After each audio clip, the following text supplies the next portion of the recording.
Hey guys, welcome back to my YouTube channel Examdol 365. So we are continuing this series on top most important idiom and phrases. We are continue our 800 top most idiom and phrases which comes in various competitive examination such as DRDO, various state examination and SSC. A objective of this video to learn 800 most common used idiom and phrases in English language, expand your horizontal knowledge, speaking and working. This video also help in the lot of examination. A brief introduction about me. Myself, Pawan Sharma. I complete my BTech in electrical engineering from the MMU and got the third rank. Also clear SSC and railway examination, and also clear BRSPL examination. So this is the first idiom of this series. To face the music. To face the music literally means to bear the consequence. Means परेशान हो जाना. Uses in English, the children broke the window panel while playing and had to face the music while their parents returned home. Means that आप एक गलत काम कर देना या होता ना कि आप परेशान हो जाना किसी काम से, तो वहाँ पर हम लोग यूज करते हैं to face the music. Next one is a human service. A human service literally means social work करना. अगर आप कोई जस्ट लाइक अगर कोई परेशान हो और आप उसे मदद करते हो तो just like it you will provide a human service. Just like this time Covid situation are going in our country and many NGO and social worker provide social work to the common people to get over the hungry and below the poverty. So this is the human service. Used in English, we do appreciate and acknowledgement the human service returned by Saurav Ganguly as the captain of the Indian cricket team. Just like Saurav Ganguly ने बहुत अच्छा काम किया है Indian cricket team के लिए. Just like जब Indian team पे ड्रग्स का मामला आया था तो इंडियन टीम का मॉरल बहुत डाउन हो चुका था. देन सौरव गांगुली ने एक एक्सट्रीम लेवल पे उसे टीम इंडिया को फिर से ठहरा किया. तो हमें कहते हैं इंडियन क्रिकेट टीम में सौरव गांगुली का एक ह्यूमन सर्विस प्रोवाइड किया गया है. Next one is to take to heart. To take to heart literally means दिल पर ले लेना. जस्ट लाइक कोई बात आपको बुरी लग जाती है या कोई बात आपको अच्छी लगती है तो आप उसे पर्सनली ले लेते हैं, तो उसे कहते हैं दिल पर ले लेना. जस्ट लाइक अब use in the English sentence the advice given to you me I will take to heart. जैसे तुमने कोई मुझे एडवाइस दिया था तो मैंने उसको ऐसे कंसीडर किया है अपने दिल पे. Just like I will follow that advice. Next one is to smell a rat. To smell a rat meaning suspect कर लेना, पहले ही मालूम चल जाना. Meaning to try everything possible. Sorry I think this is wrong. Just like to smell a rat, पहले ही से पता कर लेना या मालूम चल जाना कि हाँ कुछ गलत होने वाला है, या पहले से प्लान के बारे में मालूम चल जाना. Usages we start to smell a right when they ask me an extra 5,000 deposit. Sorry, 50,000 deposit. If someone say just like a fraud call come to you and he say you win a lottery but you have to deposit 50,000 first and then we cash your amount in your account balance. So we suspected yeah there is a fault in this scam. So literally meaning of this idiom. Next one is to move heaven and earth. To move heaven earth literally mean पूरा जोर लगा देना. Just like to pass your examination you move heaven and earth. Just like he had to move heaven earth to get to the job. Just like you are complete your graduation from engineering and you get heaven and earth to get a job. Just like आपने engineering किया है और आपको placement college से नहीं हुआ तो you move heaven and earth to get a job from anyhow and anywhere. To take someone for right. To take someone for literally में चीट करना, किसी के साथ धोखा देना, तो वहाँ पर हम यूज करते हैं to take someone for right. Just like your friend cheat with you in any way. Just like पैसे के लेन देन में आपका पार्टनर आपसे धोखा करता है तो वहाँ पर हम लोग यूज करते हैं to take someone for a ride. Just like to deceive या cheat someone.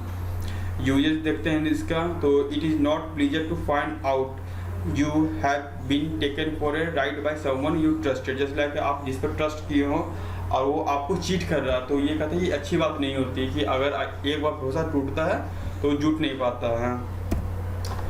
नेक्स्ट वन है in cold blood. In cold blood means not intentionally, मतलब होता है कि आप जानबूझ के नहीं किए हो। जस्ट लाइक आपने मूवी में देखा होगा कि हीरो किसी विलन को मार देता है या किसी एक पर्सन को, तो वो कहता है कि ये मेरा इंटेंशन नहीं था, ये गलती से हुआ है, just like the situation of demand. तो वहाँ पर कहते हैं uses he murdered her in a cold blood.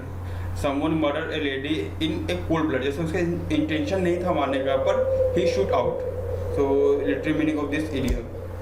Next one is a dump squad. A dump squad means a completely failure. अगर आप कोई काम कर रहे हो और आप उस काम को पूरा नहीं कर सकते या रिजल्ट आपके अकॉर्डिंग नहीं आता है, तो हमको कहते हैं ए डंप स्क्वाड मीन्स एक disappointed result. Just like you are preparing for CGL and your result, your names not come in the merit list, so you say I a dump squad means a disappointed result। मतलब आपका एक hope था कि हाँ मेरा इस बार CGL examination clear हो जाएगा, बट आपका नाम मेरिट लिस्ट में नहीं आता, तो आप कहते हैं ये एक डंप स्क्वाड रिजल्ट है मेरे लिए। Just like usages in the English, this joke which I brought could make a laugh prove a dump squib. जस्ट लाइक आप कभी कोई मजाक करते हो और वो मजाक हंसी का पात्र नहीं होता है, जस्ट लाइक वो किसी से हर्ट हो जाता है, तो आप कहते हैं this is a dump joke, dump squad joke, गिरा हुआ जोक या फालतू का जोक था। Next one is to take to one hill. To take to one hill mean होता है भाग जाना। देखो just like one hill, hill का मतलब ही होता है भागना, तो यहाँ पर क्या है to take to one hill, भाग जाना, meaning to run away. Usages in English, when they saw the soldier coming from the coming, they took to their hill, just like Indian soldiers are coming and the Pakistani troopers look the Indian soldiers, they run away। just like भारतीय सेना को देख के पाकिस्तानी सेना के जवान भाग खड़े हुए हैं, तो वहाँ पर हम लोग यूज करते हैं टू टेक टू वन हिल। या आप सेकेंड एग्जाम्पल लो तो they took to hill when they saw the policeman approaching। just like आप लॉकडाउन में घूम रहे हो, just like this time of Covid and lockdown पूरे कंट्री में लगा हुआ, और अगर आप घूम रहे हो मार्केट में and when you see the police you run away, तो वहाँ पर हम यूज करते हैं to take to heart. Next one is sorry take time, to be all at sea. To be all at sea literally में confuse हो जाना, last and confuse. जैसे आपको कुछ समझ में नहीं आ रहा है, से बी ऑल एट सी, हमें कुछ समझ नहीं। जैसे लाइक आप समुद्र के बीच में जाते हो, जस्ट लाइक आप इमेजिन करो समुद्र के बीच में हो आप और चारों तरफ पानी है, तो आपको उस टाइम कुछ समझ में नहीं आता कि करना क्या है, तो this is the literally meaning of this idiom. So usages in English,